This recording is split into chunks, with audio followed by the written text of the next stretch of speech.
Bismillahirrahmanirrahim. Peace and blessings be upon you. So today we're going to learn external references in Autocad. So what is the use of external references is if you're connecting two files and then if you're changing one of the file and the other file should be getting updated. So that's how we'll be using external references. So I'm going to show you rather than theoretically understanding is a little bit different. So let's see. What I'm going to do is I'm going to create a rectangle here and I'm going to save this thing. Click here, save. And I'm going to take desktop and let us save it like having the name as 1. Now what I'm going to do is I'm going to go for another one, Control plus N, and I'm going to use this thing, double click. I'm going to create another thing like circle, C, enter, and here we go, circle also getting curated. Now the next thing is I'm going to save this thing as well. Click here, save as. I'm going to save this thing as 2, enter, and here we go, this also been saved.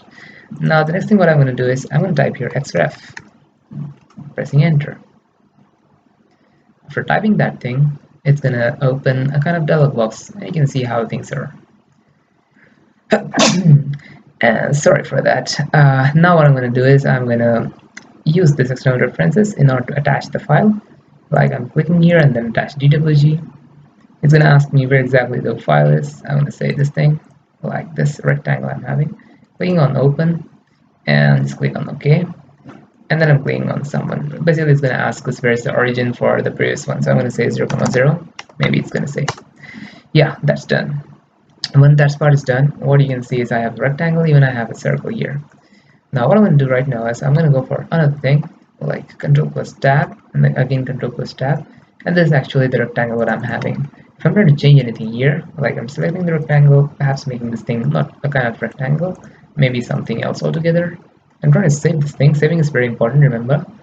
And then what I'm going to do is I'm going to go back to here and you can see there is a pop-up having external references file has been changed.